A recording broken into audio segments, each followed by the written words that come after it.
Oh, okay. Okay. Okay. Wait.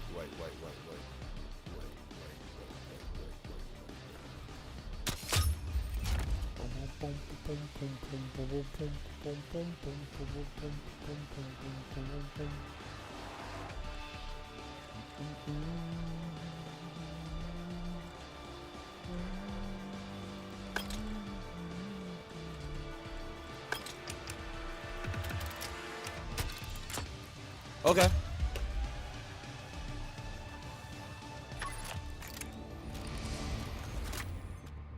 Okay, let's play some fucking games. Woo! Yeah, son. Ooh. Okay.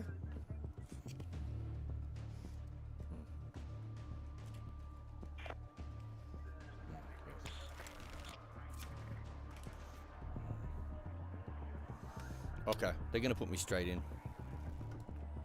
Alright. Support, deploy, let's go. Oh man, I'm gonna die. No, I'm not. I'm gonna live forever. Indestructible is what I am. Fucking invincible, mate. No one can touch me. No one. Except that guy. That guy could touch me. He was effective. Medic! He was resolved to do exactly that. But it's fine. It's okay though. This is day 472 of being shit at games. But trying anyway. Hoping that my my lack of talent will be forgiven. Maybe that's my brand. Maybe my brand is like people will come and laugh. People will come and laugh.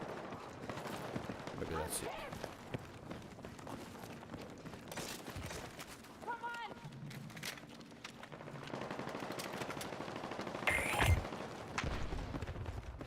Maybe.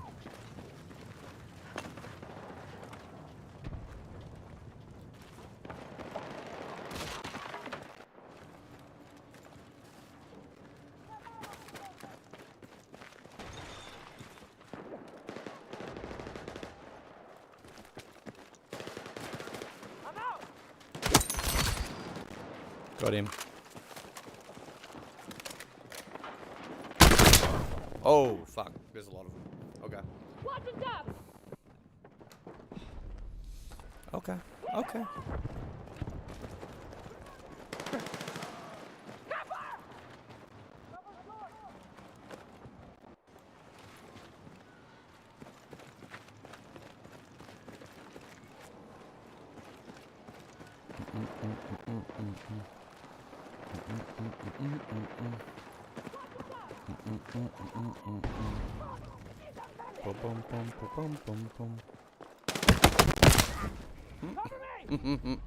Damn it, man. Man, fucking whatever, dude.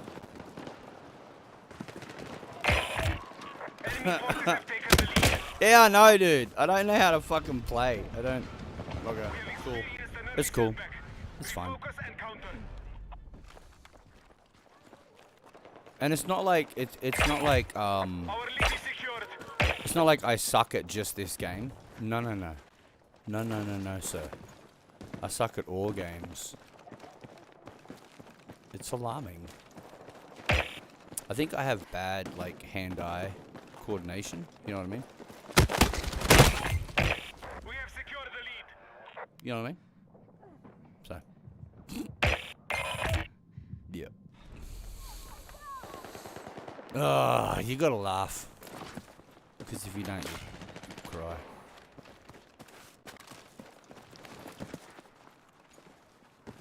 But it's fine. I think I need to slow down and concentrate. I think that's the thing. For me. Like, I feel like it's more of a, I need to just stop, focus, think. But even then, it doesn't really work. Just shit at aiming, I guess. Ah! Oh well, who gives a shit?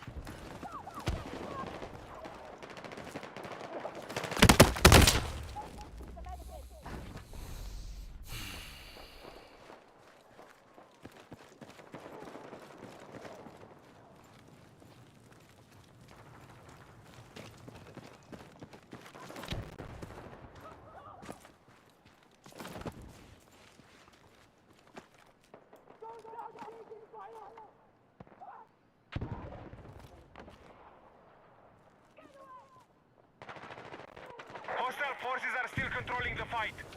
Break their hold.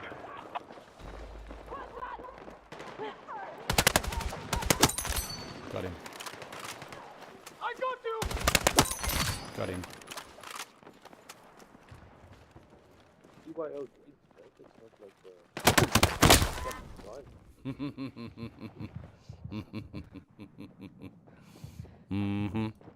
Whatever, dude. Okay. Who's? I can hear someone's like TV or some shit in the background. I think maybe.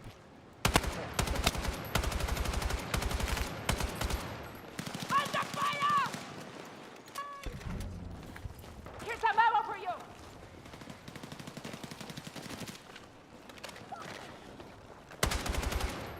Hey!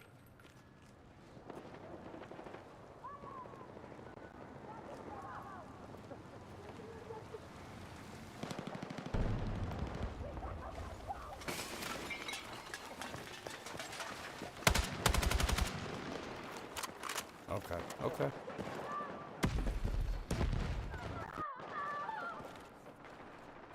Okay.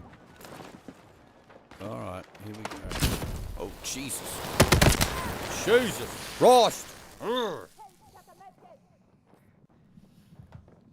Okay. Whatever, dude. I'm only gonna have like one game, just one quick game, maybe a couple. I don't know, maybe some later. But just gonna watch some YouTube, whatever. Not doing much today. Hang out, you know.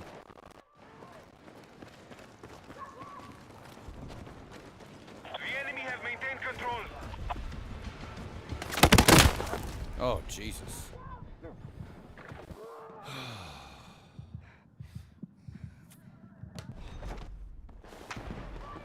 I need to slow down or I'm going to cause my team to lose.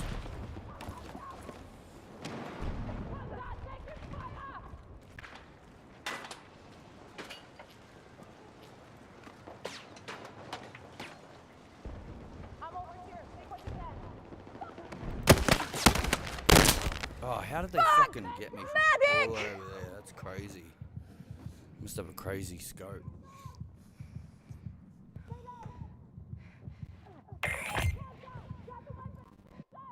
Fuck! Need a medic! I don't know. I don't think they're coming.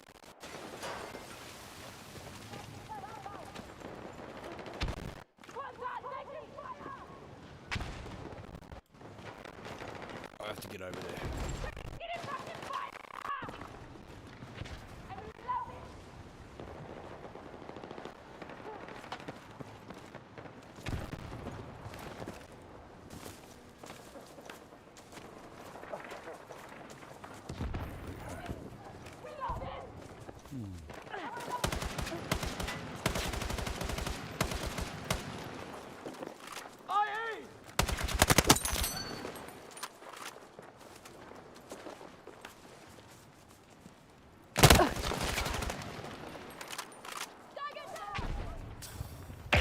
Be advised. The enemy have maintained their advantage.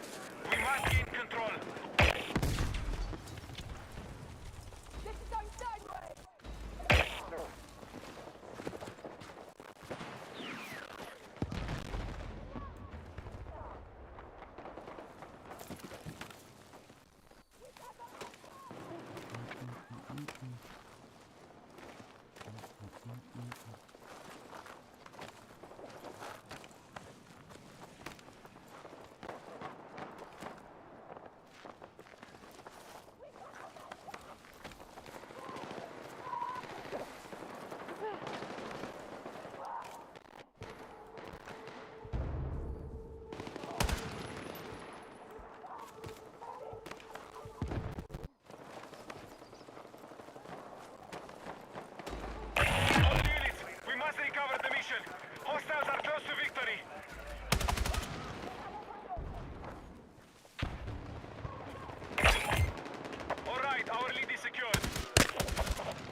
got him.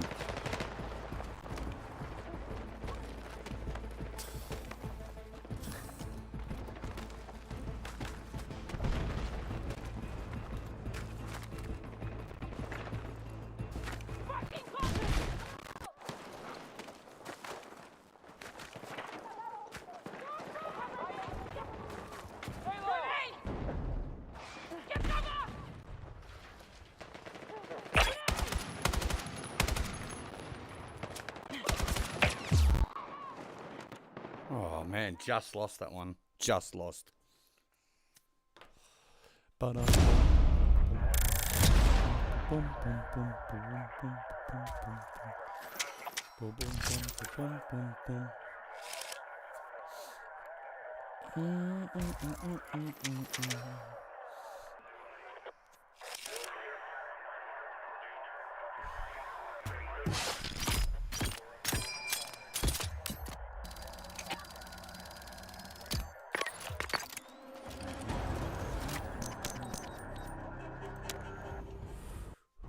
Oh.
Oh geez, hold on.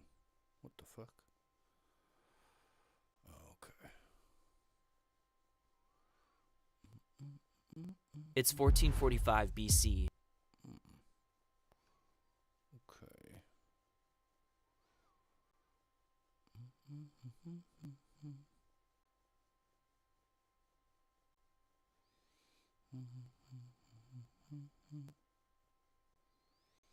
Oh, hold on a second.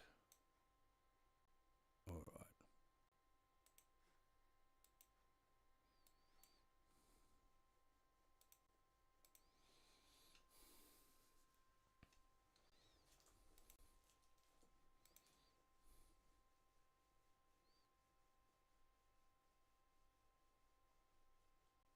Your professor calls the Crusades unprovoked Christian aggression.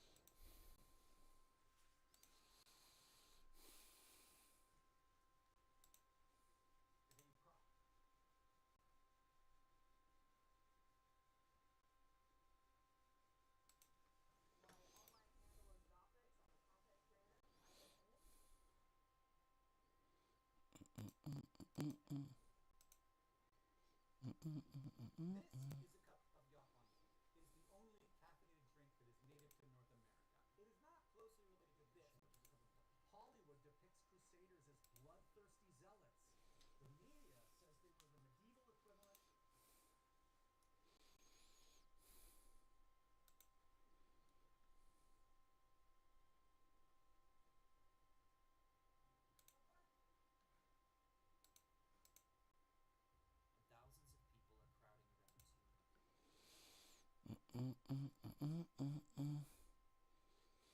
Do you really fear us inside yourself? Have done so. The Playin game.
Okay.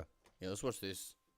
This looked cool. I saw this advertised and it looked cool, so. This is a cup here we of go. Yapon tea. It is the only caffeinated drink that is native to North America. I don't It is believe you. not closely related to this, which is a cup of black tea, You're much lying to less me. this, which is a cup of coffee. Or this, which has guarana. Or this, which is yerba mate. And none of those are related to this, which is chocolate. But all of those things have caffeine. And you might be thinking like, no, Hank, chocolate has theobromine. And yes, that is chocolate's main stimulant, but chocolate always has a little bit of caffeine, and sometimes quite a bit of it. Tea, coffee, cola, cacao, guarana, yapon, yerba mate. None of these plants Okay. share a common ancestor that created caffeine. They all developed it 100% on their own in totally different parts of the world. Which seems very weird, but it actually isn't the weird part. Actually, if you know enough, the fact that these all make caffeine isn't weird at all. But there's something very weird. It's the thing that we always look past, but we're gonna get to it. First, we have to talk about caffeine, which looks like this. You might often see it tattooed on someone's forearm. But one Why? thing you should see Why would tattooed on any- more forearms is Why would anyone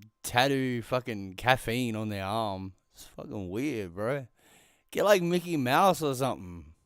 this, which is adenosine triphosphate, or ATP. You think your energy comes from caffeine? Well, wait until you hear about ATP. But we're not going to talk about the various ways that the body stores energy.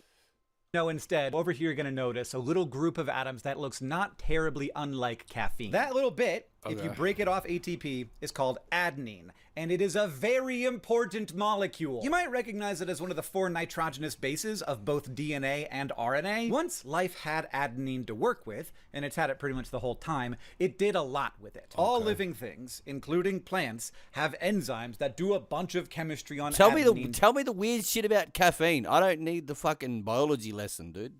I've got 9 brain cells. Turning it into hormones and waste products and energy storage. Messing with adenine is one of the main things life does, so it's not surprising that occasionally a plant might start making a bit of this adenine-derived molecule called caffeine. Probably because some other Allegedly. adenine-related synthesis wasn't going quite right, but it resulted in a new thing. And oftentimes, when a plant creates this unnecessary accidental byproduct, that plant will be more likely to survive and reproduce than nearby plants because caffeine is a bug poison. Now, it's also a people poison. If you eat like 4 or 5 grams Yeah, of it, true. you like, will die. so But it's how I keep bugs away from my coffee is I don't, because coffee repels bugs. So my coffee machine is always like no bugs go near it ever.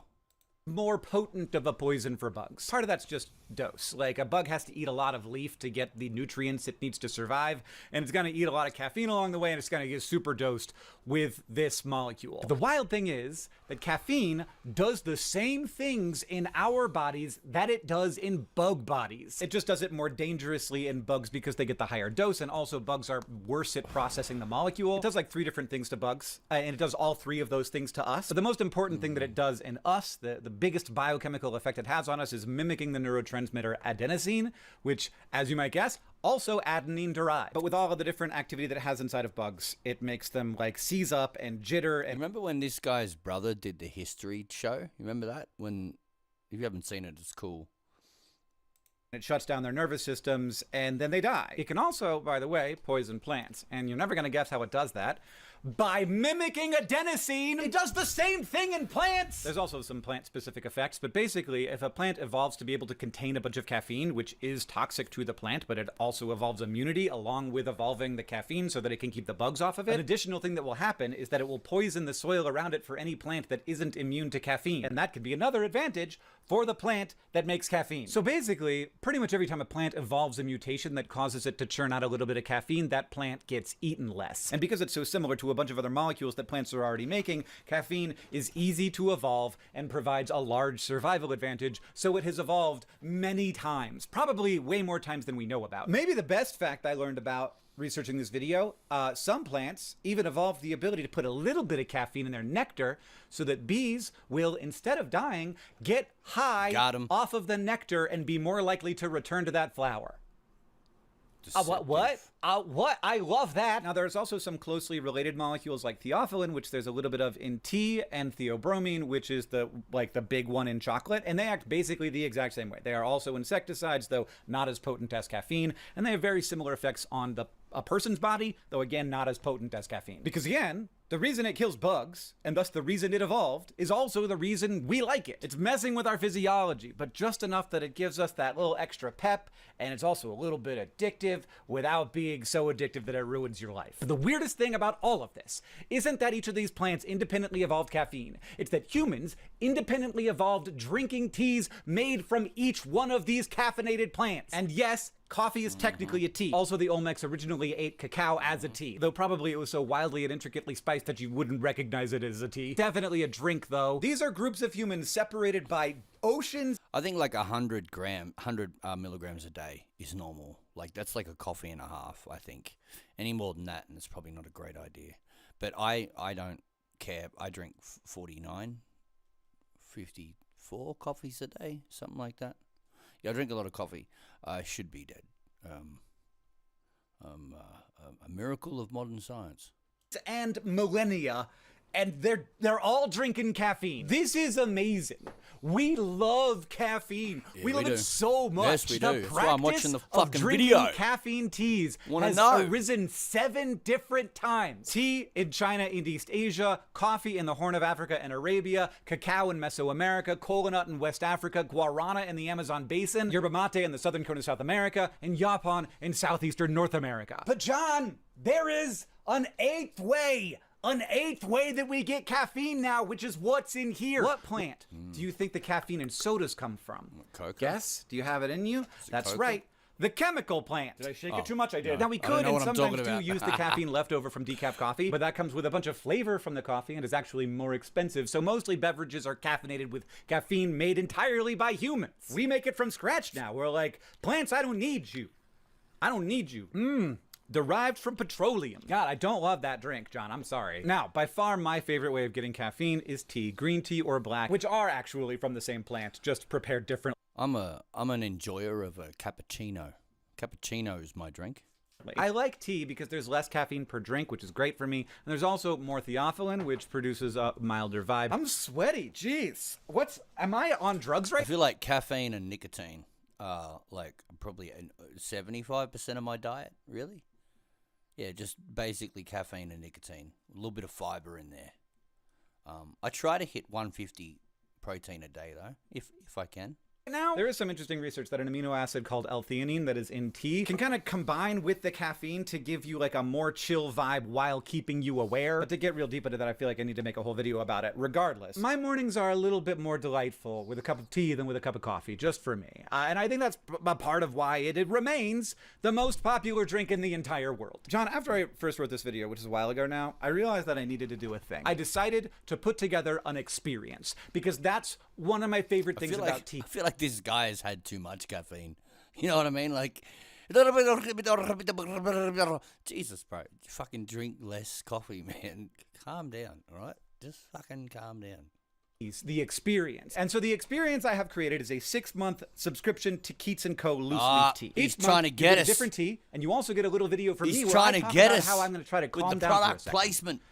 Okay, let's take it again. Every month, you get a different tea, and you also get a little video from me where I talk about how I prepare here we my go. tea He's and have a cheap. cup while I chat with Let's the see the camera. pitch. The teas are going to swap back and forth between caffeinated and herbal, and I've designed it to sort of start simply and then build from there. It's called Hank's Tea Experience, and the quantity So the more he convinces me, the more I'll do this.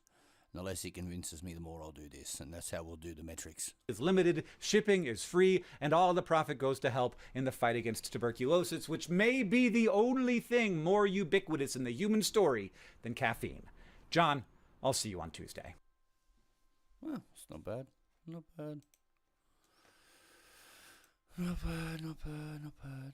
Okay. Shit, my shit's all fucked up, man. Oh, okay. Convinces me, the more I'll do this. Oh, Jesus. This How is did a cup how of did I Yapon tea. switch to my own It is the life? only... The fuck. All right.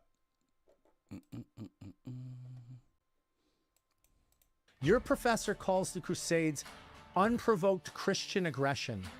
Hollywood depicts Crusaders as bloodthirsty zealots. Heroes the of the media faith. says they were the medieval equivalent of terrorists. They're lying to you. Yeah, they By are. 1095, Islamic armies had conquered 2/3 of the Christian world. Jerusalem, Antioch, Alexandria, Christianity's holiest sites, under the sword. Convert, pay the tax, or die. Those were your options. When Urban II called the First Crusade, it wasn't conquest, it was liberation. Christian knights didn't start a war. They finished one that had raged for 400 years. Yeah. Here's what should terrify you. Look at London today. Yep. Paris, Stockholm. You know, 400 people have been arrested in Russia for social media comments, but over 12,000 people have been arrested in England for social media comments. Yeah. Churches closing, mosques rising. The same territories crusaders bled to defend are surrendering without a single sword drawn. History is repeating. This time, we're inviting the conquest. Subscribe right now.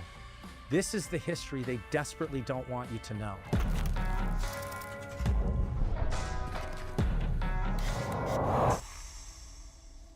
Here's what's actually happening. The same pattern that triggered the Crusades is unfolding again. Demographic replacement, religious conquest, civilizational collapse. Except this time, we've been programmed to celebrate it. Sweden, where Viking warriors once made empires tremble, now is no-go zones where police won't even enter. France, home of Charles Martel, who stopped Islamic expansion at Tours, watches Notre Dame burn while authorities investigate. England, rich... Yeah, so the Muslims were conquering the world. They were in the middle of their, like, colonialism period. And they had conquered, like, you know, like Greece and Italy and Spain. And they were entering into Europe by conquering the southern parts and moving north until they got to the southern border of France. And they were met with Charles Martel at the head of a knight army who kicked their fucking asses right proper all the way back to the Middle East. The Lionheart's homeland arrests citizens for Facebook Come posts. get some. While grooming gangs operate freely, the Crusaders understood something we've forgotten. When civilizations abandon God, they don't become neutral. They become conquered. Yeah. Let me destroy every lie you've been taught about the Crusades with historical facts they don't want you to know. From 632 to 1095 AD, Islamic armies conquered Christian lands from Spain to India. They took Syria, 634, Jerusalem, 638, Egypt, 639, North Africa, 698, and Spain, 711. 2/3 of Christendom gone. In conquered lands, Christians faced the triple choice: convert, submit and pay crushing taxes, or die. Then came the Seljuk Turks. They didn't just conquer, they butchered. Christian pilgrims were tortured, robbed, murdered on the roads to Jerusalem. Byzantine Emperor Alexios sent desperate letters west. Yeah, like, so these pilgrims were getting massacred, and the emperor in Byzantine was, like, sending letters to the Pope saying, bro, we need help, man. We need desperate help. That's how the Crusades started. They destroy our altars after defiling them with their uncleanness. They circumcise Christians, and the blood from the circumcision they pour on the altars or throw into the baptismal font. Pope Urban II's response launched the First Crusade with 2 words: Deus vult. Deus vult. God wills it. Here's what your professor hides. Gives me chills. The Crusaders weren't conquerors. They were liberators. Godfrey of Bouillon. Yeah, it's like, so the only reason we have problems in the West is because we have allowed problems in the West. It's like it's like that clip from Christopher Walken. It's like there's this lion, you know what I mean? The story about the lion. It's like we've forgotten who we are. You know, every problem we have is because we've allowed it to happen. But we don't have to allow nothing. One tiny island full of people conquered all of the world. Like that. That was us. We did that because we felt like it. That's why. And so, yeah, we've relaxed a little bit, but yeah, it's about time we bloody stood up and went, "Get out of here! What are you doing?" We're still who we are. Jerusalem sold everything he owned to go fight. He refused the title king, saying, no man should wear a crown of gold where Christ wore thorns. Yeah. Raymond of Toulouse spent 400,000 silver marks, his entire fortune, to fund the crusade. These weren't treasure hunters. Nah, man. They were men who understood that some things matter more than life. The crusades worked. Yeah, and this is the thing. People like say what they want to say, but listen, if a guy looks like that and he agrees with me, I think I'm in pretty damn good company. All right? But if you look like some soy boy, gluten-free allergy nobody, and I don't agree with you, I'm cool with that. I'm cool with that. It doesn't bother me, you know? So I feel like I'm on the right side. Yeah. They broke Islamic expansion for 200 years. Without them, there's no Renaissance, no Reformation, no scientific revolution. The University of Paris becomes a madrasa. Aquinas never writes. Dante never poets. Western civilization ends in the 11th century. Blessed be the Lord my rock, who trains my hands for war and my fingers for battle. Yeah. Psalm 144, verse 1. Every Crusader knight prayed this before battle. They knew what modern Christians deny. Sometimes love requires a sword. Yeah, and they were superior fighters too. Yep. And look it up yourself. Google the world's top special forces. You're not going to find Uganda on that list. You're not going to find India on that list. Yeah, no shit. We've been taught to be ashamed of men who saved our civilization. And now, having forgot what they fought for, we're losing it without firing a single shot. Yeah, we've allowed it to happen, for sure. Want to know why Europe crumbles while their ancestors conquered? One word: apostasy. Medieval Europe's strength came from one source: faith. Yeah. When Godfrey of Bouillon took Jerusalem, his first act was prayer. When Richard the Lionheart faced Saladin, he carried the cross into battle. Those men didn't fight for ethnicity or economics. They fought for Christ. Modern Europe abandoned God and got exactly what Deuteronomy 28 promises apostate nations. The foreigner who lives among you will rise above you higher and higher, while you sink lower and lower. Verse 43. Yep. Look at the pattern. France, 65% Christian in 1970, 25% today. The result? Hundreds of churches converted to mosques, entire neighborhoods under Sharia, teachers beheaded for showing cartoons. Yep. UK closes 50 Yeah, and that's the thing too. Like, if you draw a cartoon of Muhammad, you're in real danger. But like I said before, we are who we are. And I feel like we need to remind the world of who we are, man. Like, we ain't changed. We've been the same motherfucker since day one. And it's like,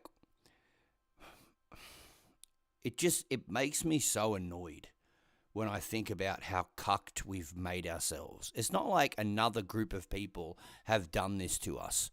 We've done this to ourselves, and we've allowed it to happen.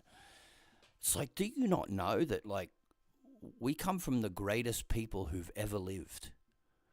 Like, it's remarkable who we are. When Rome went north to conquer us, it awoke a sleeping giant. And we came out of those hills with a magnificence that the world has ever seen. We colonized the whole bloody planet. We did that. We built tall ships and sent them out like the Ori off Stargate. You know, we sent our ships out amongst the stars. Churches yearly while opening 423 mosques. London elected a Muslim mayor who calls moderate Muslims Uncle Toms. Germany cancels Christmas markets for cultural sensitivity while migrants assault women on New Year's Eve. And what's the Christian response? Turn the other cheek, they say. Jesus was a pacifist, they claim. Let me expose this lie that's destroying the West. Here's the truth about modern Christian pacifists. They preach peace from behind walls built by warriors and maintained by police. Every pacifist is a parasite on the violence of better men. They condemn the sword while sleeping under its protection. They call 911 when threatened. summoning Yeah, like men who with- else watched that movie where the guy's like, you want the truth, you can't handle the truth? Who else hears that speech and agrees with the bad guy, right? Like, because I do. I hear that speech and I'm like, yes, exactly. with guns to do the violence on their behalf. They demand military protection, then claim moral superiority over the soldiers who pull the triggers they voted to load. They're not anti-violence. They're anti-getting their hands dirty. They want the benefits of force without the moral weight of wielding it. That's not righteousness. Yeah. That's delegated violence dressed up as virtue. Every crusader knight knew he'd answer to God for every blow struck and every blow withheld. He carried the moral weight of necessary violence. Modern pacifists, they subcontract their killing and call it Christianity. Jesus said, but now, if you have a purse, take it, and also a bag. And if you don't have a sword, sell your cloak and buy one.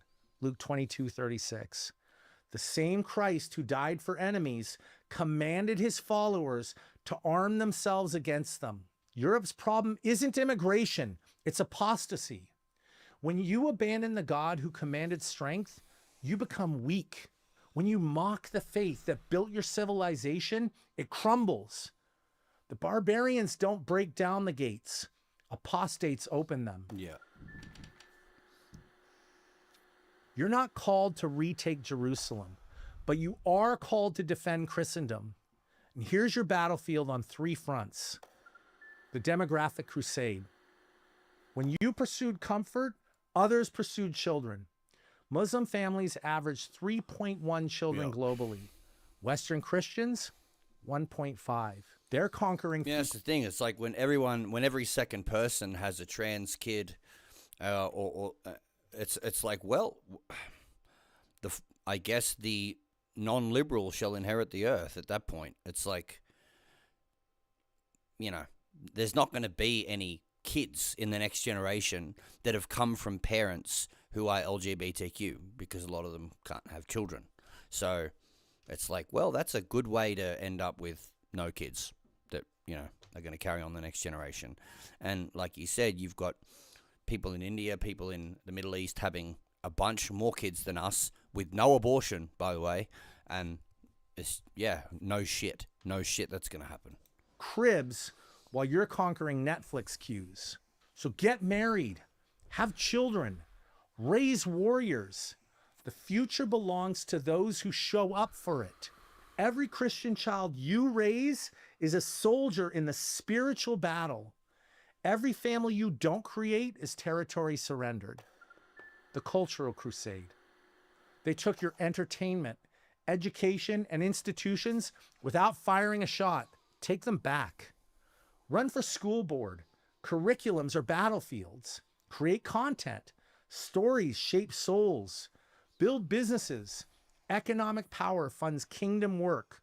When crusaders took cities, the first thing they did was restore churches. So you restore truth in every sphere you enter. The spiritual crusade. The real battle is spiritual.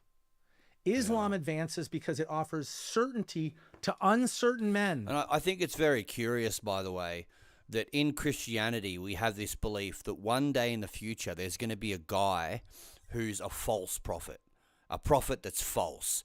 And this false prophet, is going to usher in the Antichrist, a person who's the evil version of Christ, right? And that's a pretty core component of end times eschatology, right? So you've got the false prophet, and then you've got the Antichrist who he ushers in. And what a coinky-dink in Islam, they have the prophet, Jesus, coming back to life, who ushers in the Mahdi, the chosen one. The same story, different perspective. It's like you've got 2 stories. One tells the story of a boy named Peter Pan who fights an evil pirate, and there's another story which tells the story of a misunderstood pirate who battles a demon child called Pan. 2 different stories, same story, right? Isn't it just a little bit of a coincidence that they mimic the Christian story, but from the flipped opposite side, right? Yeah, exactly. See, I don't think the two legs of Daniel's statue is the two sides of Rome, east and west. I don't. I think it's Shiite and Sunni Muslim, right?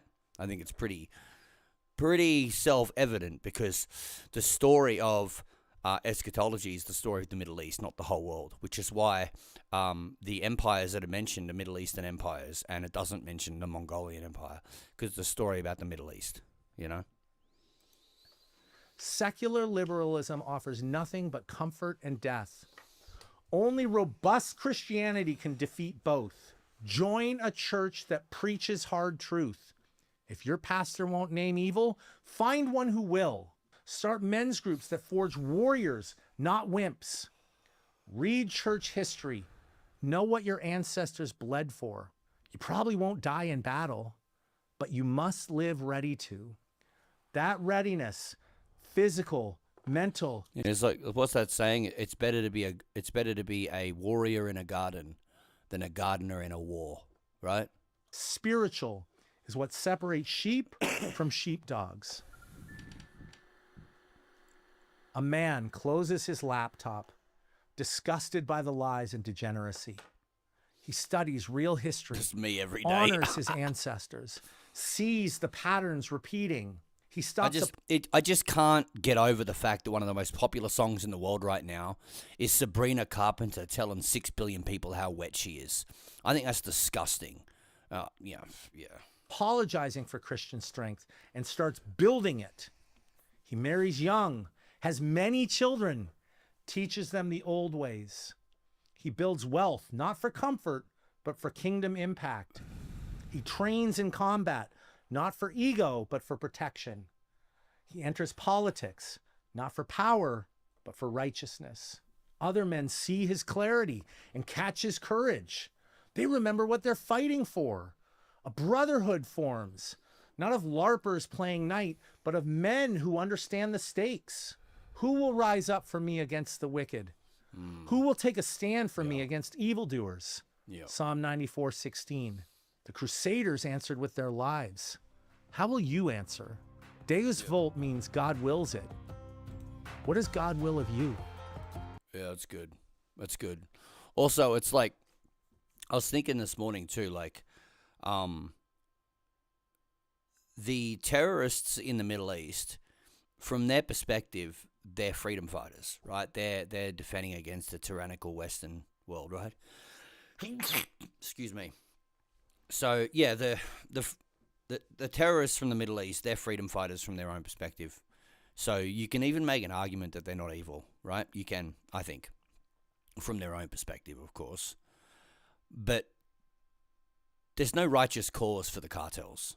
They are the embodiment of evil, period. Couple of questions. Number one, could the Mexican government get rid of the cartels if they wanted to? Yes, I think they could. Well, why won't they? And how come when America offers to help, the Mexican government says, no, thank you, sir? All right? Yeah, exactly. And then it's like, well, if you're on the side that doesn't see a problem with that, then I'm glad we're not on the same side. Yeah, I know you're a retard. Like, if Mexico said, you know what, Mr. Trump, please come help us. Send your military, get these guys out of power, destroy them all. In a matter of a month, there'd be no such thing as a cartel. We'd send teams in to just kill all of them real quick. And so the fact that Mexico doesn't say that, and the fact that people don't want that, yeah, is to me truly evil. It's like, okay, you're on the side that wants that to keep going. Okay, cool. Yeah, all right, no worries. I'm the bad guy, sure.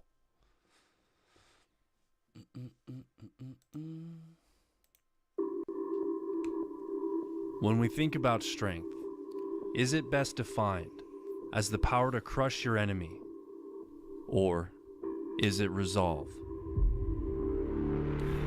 The resolve to stand when every force on earth demands you kneel.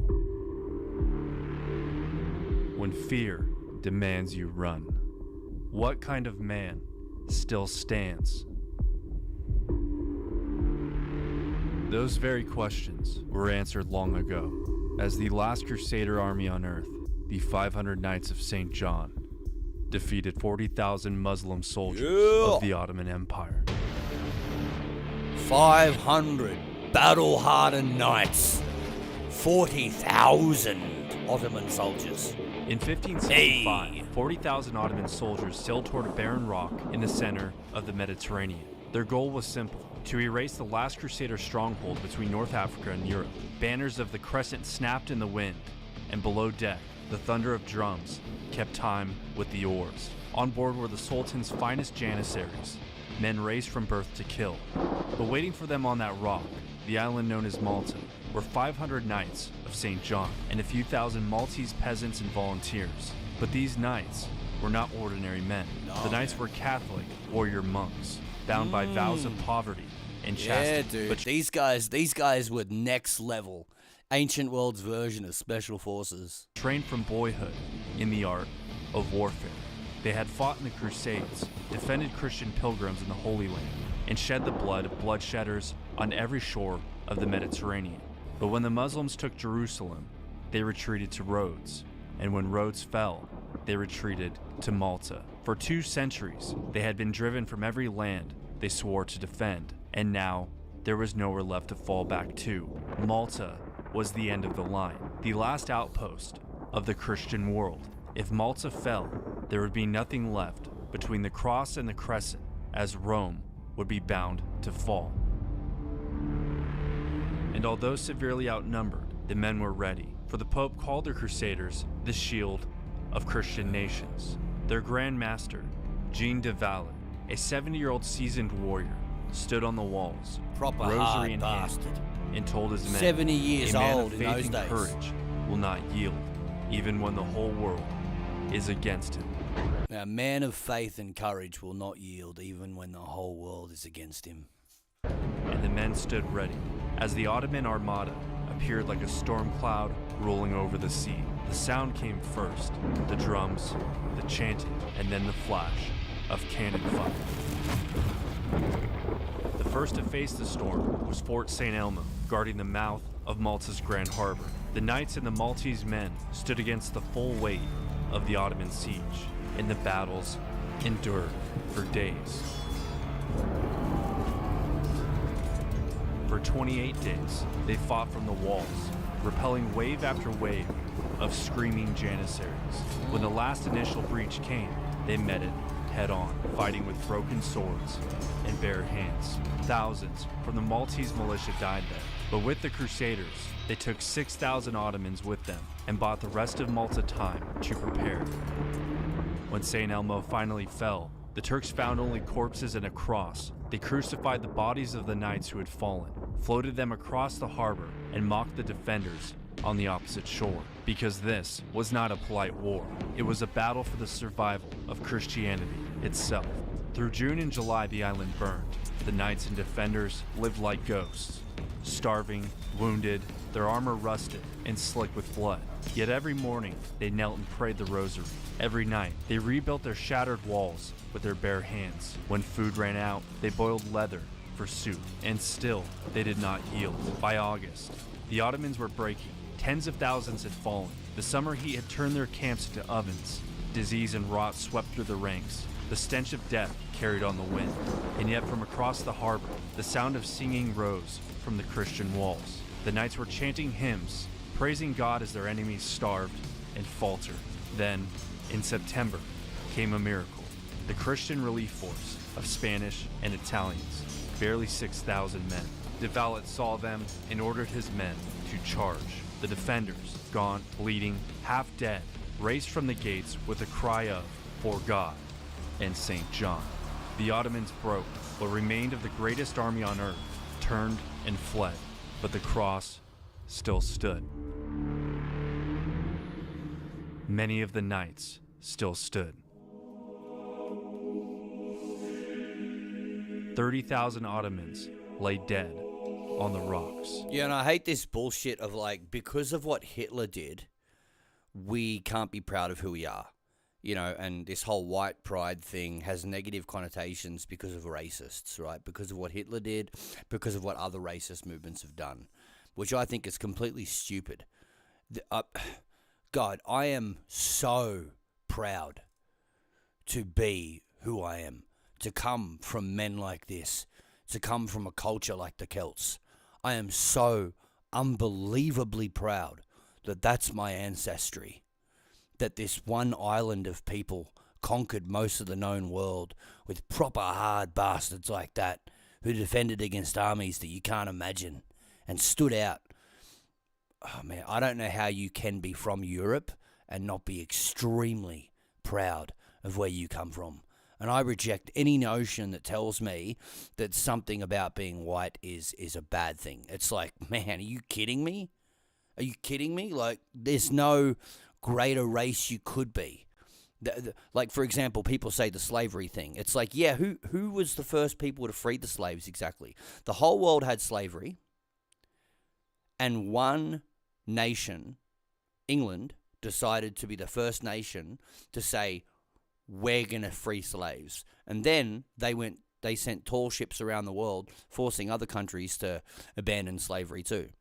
And there are more slaves today than there was in the ancient world, and all those slaves are in non-Western countries. Yeah. So yeah, you're damn right, I'm proud. I'm proud of who I am.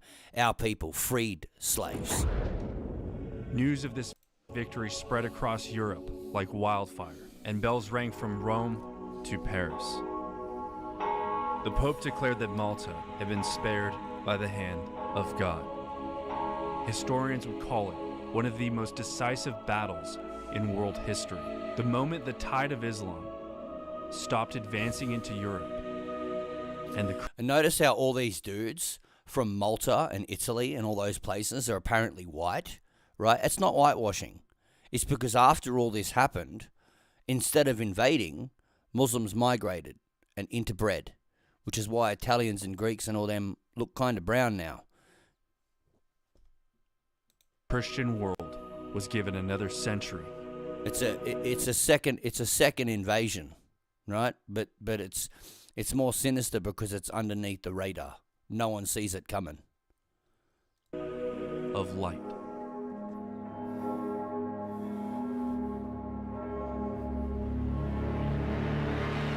All right, welcome back, everybody. Couple quick announcements. Our first official newsletter has launched, written by our very talented contributing writer, Greg Burr. I highly recommend you read it. If you haven't signed up yet, you can do so at crusadersguildusa.com. Be sure to follow us on Instagram as well as X. And if you would like to contribute to our team directly, you can do so by becoming a patron over at patreon.com/crusadersguildusa.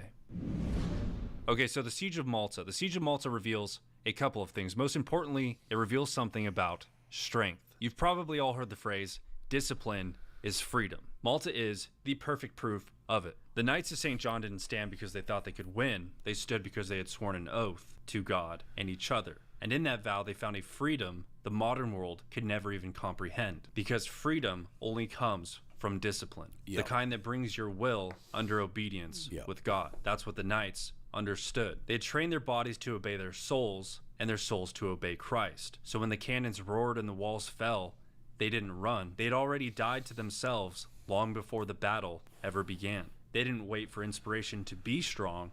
They were already strong. The church has always known this, that every man is a battleground, and every victory worth having begins within the soul. That's why the Knights prayed the rosary before they fought. They understood the Mass better than most of us ever will. Every time the priest lifts the chalice, it's another Malta, another moment where Christ stands between life and death and says, "Thy will be done." The Knights imitated that. They lived it.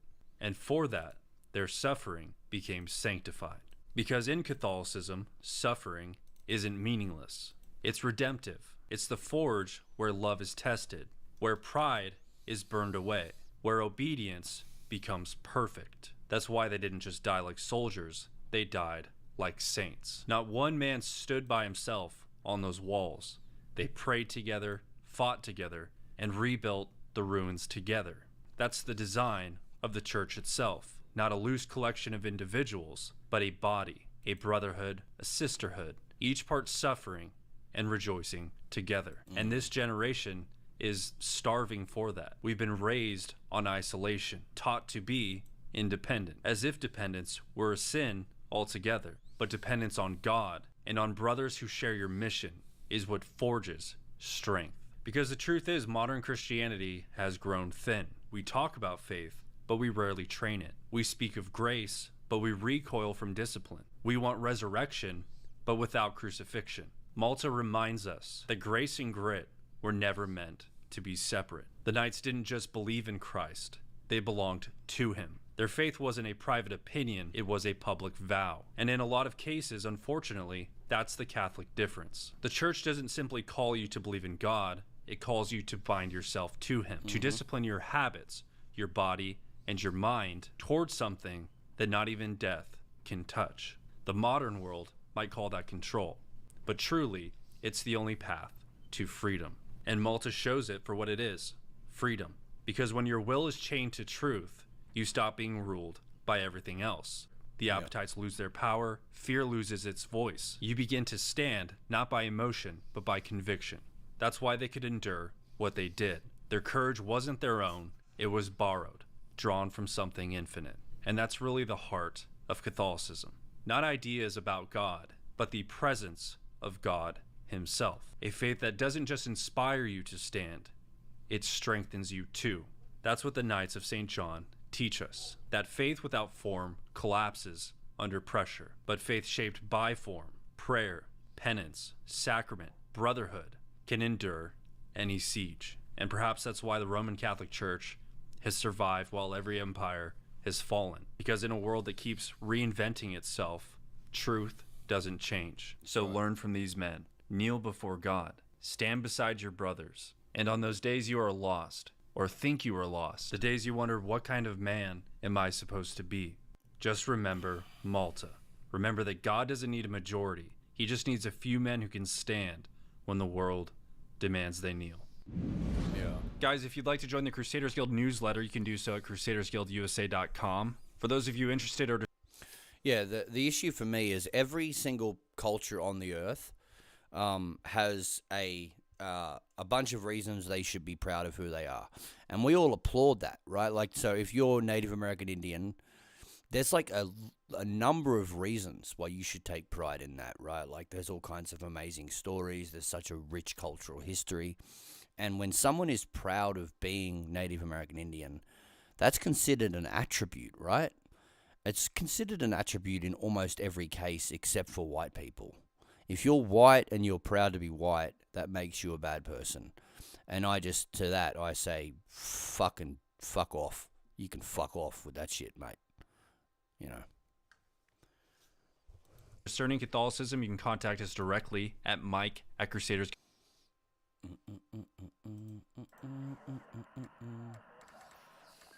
Let's play some Battlefield. Let's play some Battlefield. Let's play some Battlefield. Let's play some Battlefield. Battlefield. Battlefield.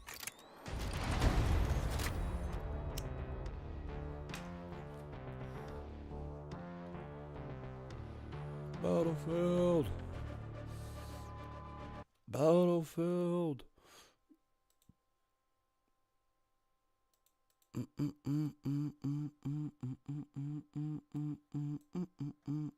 Target is present. Locate and utilize. Crap, here we go. Oops. Oh, crap. Oh. Cool. Alright. Oh, shit, bit laggy.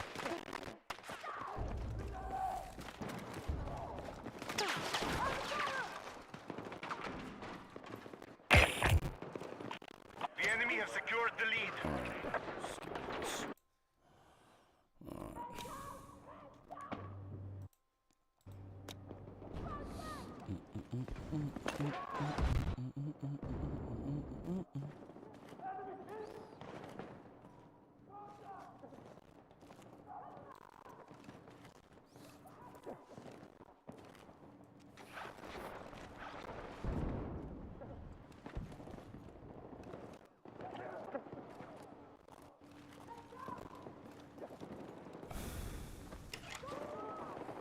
We have experienced an early setback. Refocus and counter.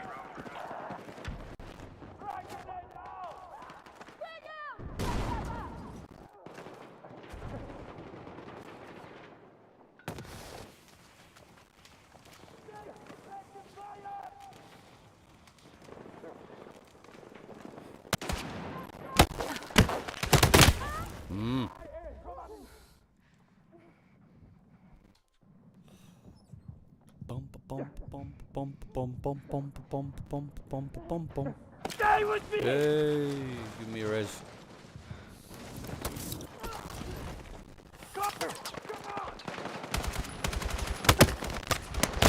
Ah, bastard.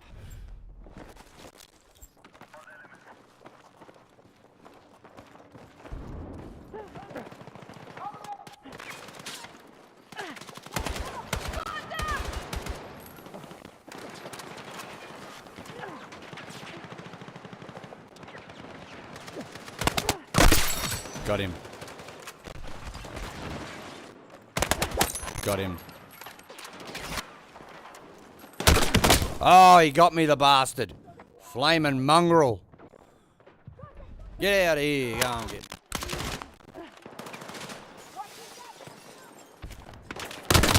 Oh, yeah, I walked into that one. That was my bad. That's my bad, that one.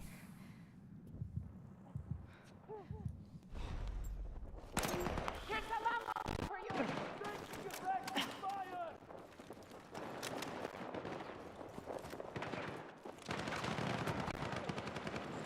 Cover me. The enemy have maintained control. What's my thing? Somebody take him off ground. Cover me.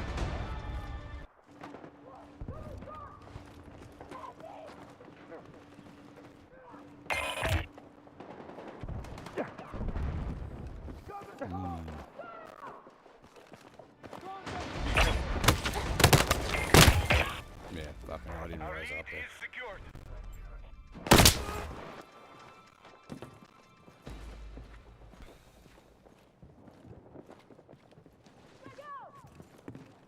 Get down.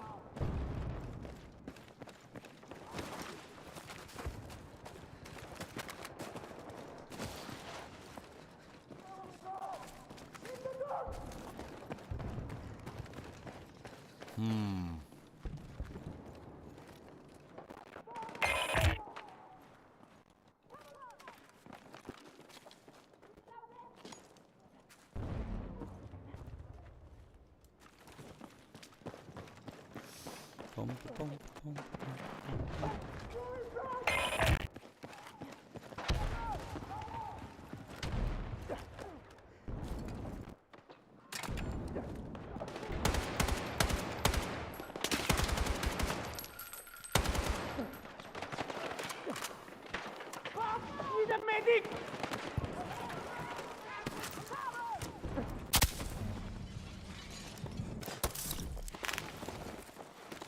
Let's move.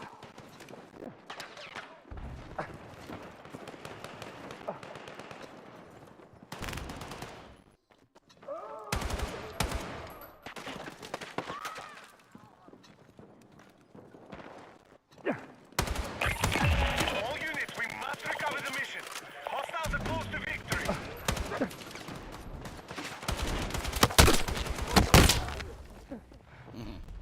Take the fight again.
Alright, I'm gonna relist the stream under the proper section, I guess.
Alright, did it relist, I wonder? Yeah, I think so. I think it did.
Yay.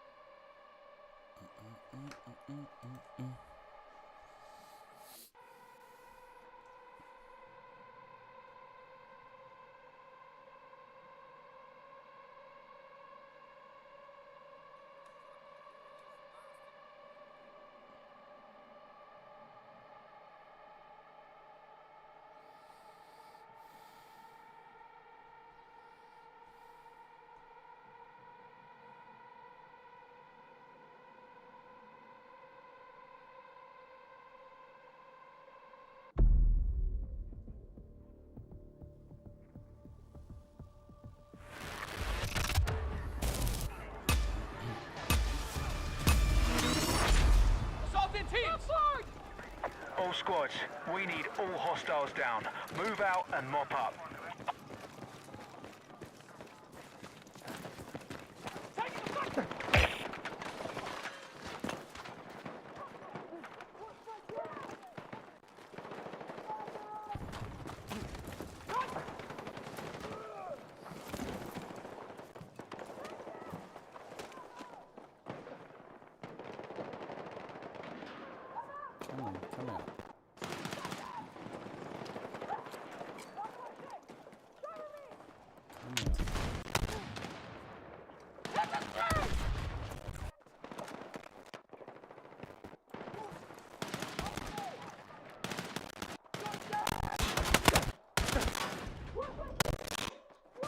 lag. I would have got him if it wasn't for the bloody lag just then.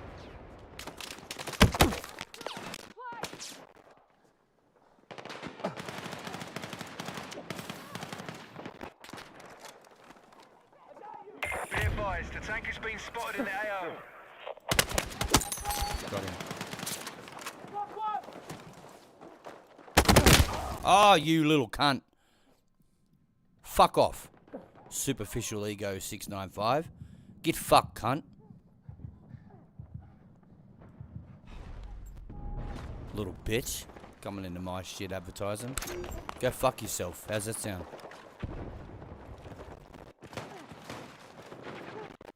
Be advised, enemy forces are winning Lag, the fight. man. Jesus. Got ammo for you! Second round! Ah.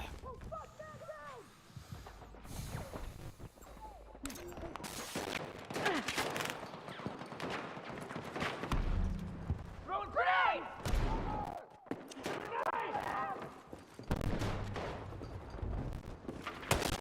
Be advised, visual on heavy armor in your vicinity.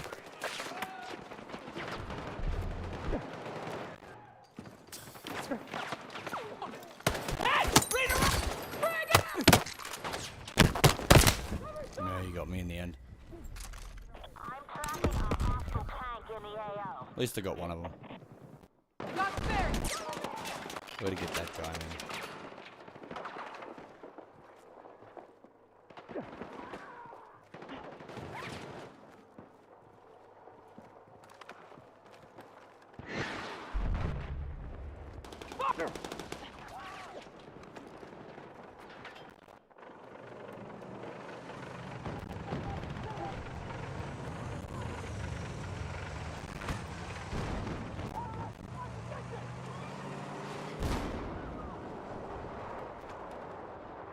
Oh, hello. Where are you?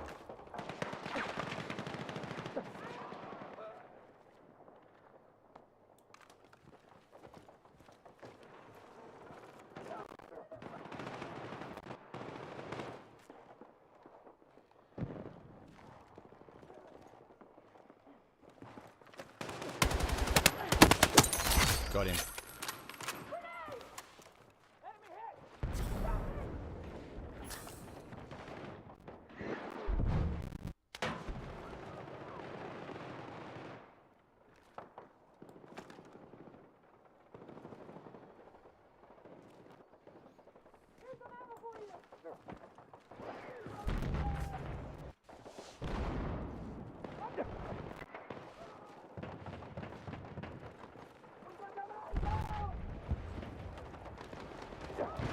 Hostile forces have maintained control of the fight. Got ammo for you! We're gonna need AT! Jesus Christ.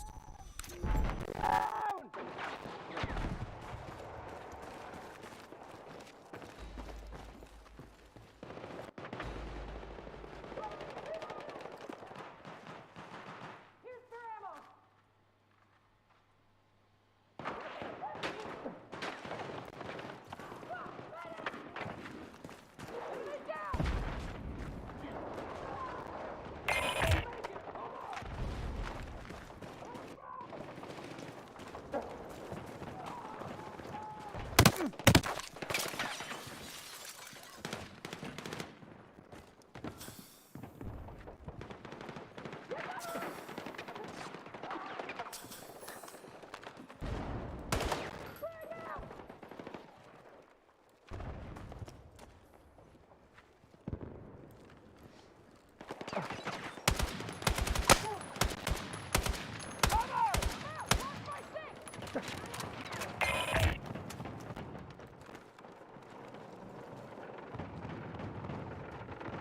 Our mission's at risk. I need more elements to attack.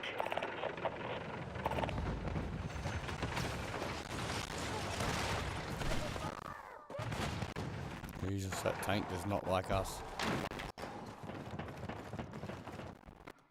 How the fuck do they even get a tank on a map that's supposed to be Yeah, I've spotted an enemy 8 tank versus to 8 your west. weapon, like infantry only?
Ba-dum, ba-dum.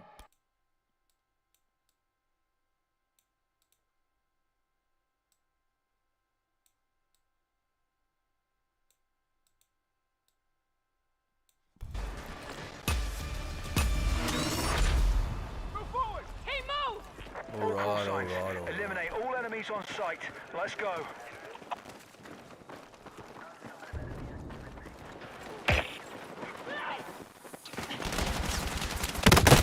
We're in the lead. Need a medic!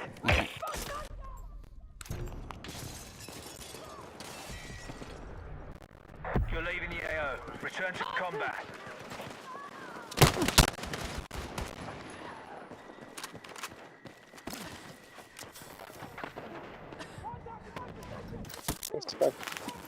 I know you have my back. Let's move!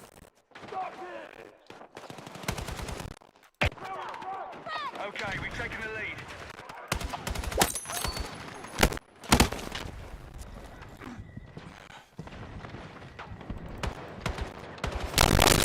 God, that fucking lag, dude.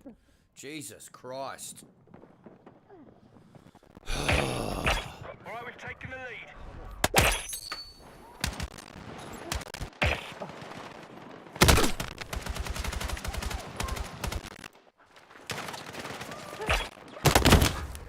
Can't catch a break. Fuck Okay, off. we're in the lead. Be advised, enemy forces are winning the fight.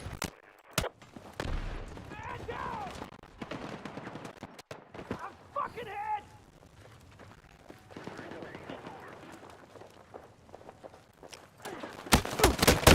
Fucking stupid. Jesus.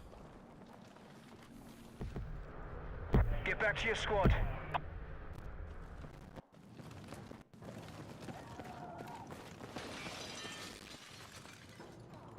Contact! Hostile suspected! Light them up!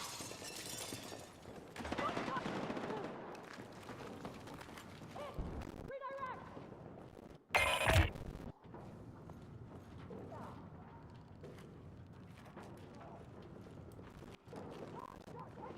Gotta get rid of this lag somehow. I might have to restart my game.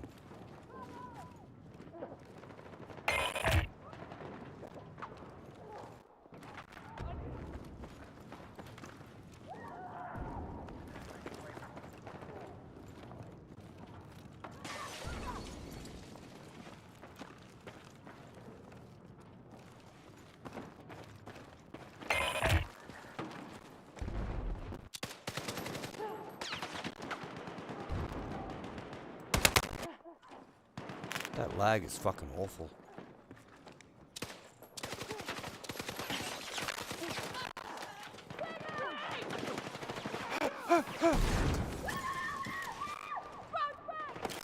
Get down! Thank you so much! Come on!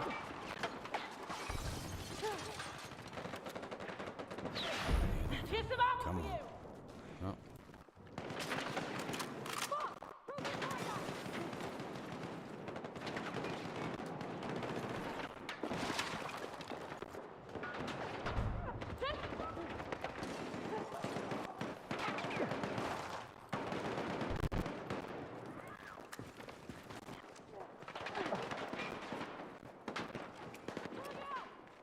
Right, cover! Road Brad! Grenade! Get down! Hostile forces are still ahead in the fight. Let's regroup.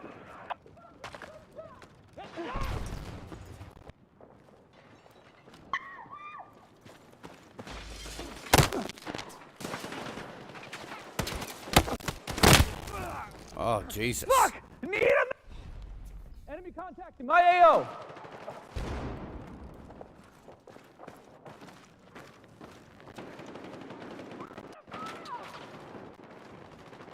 Got spare ammo! Now! Get down!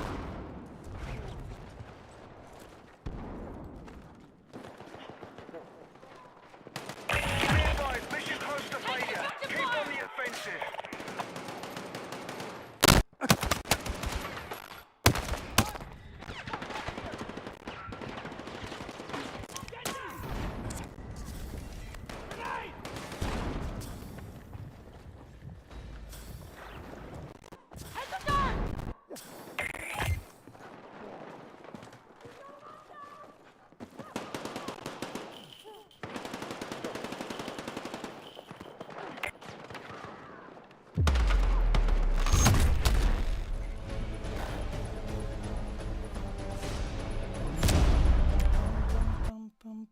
bum, bum.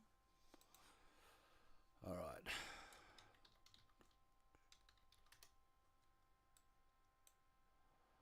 I think I know what's causing the lag. Cancel all that.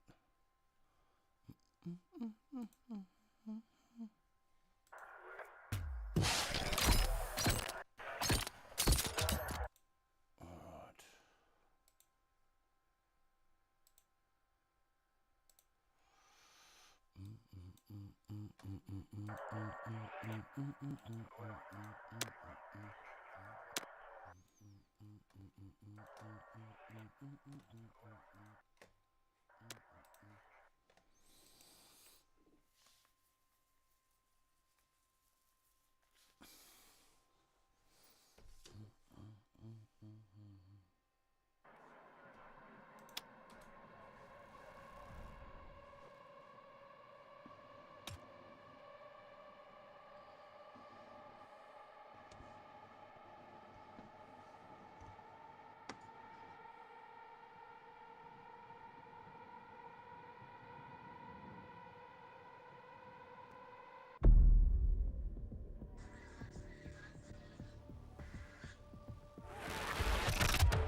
Multiple targets reported. Search and destroy. I gotta get rid of this lag, man. I gotta close some shit down. Cause there's nothing really open that would be causing that. Jesus, the lag though, bro.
There's no one here on me.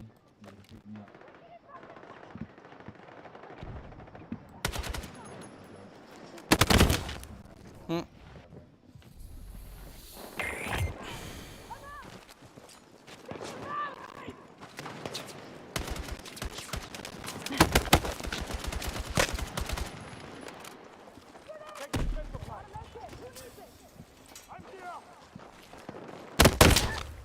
The enemy are winning the fight.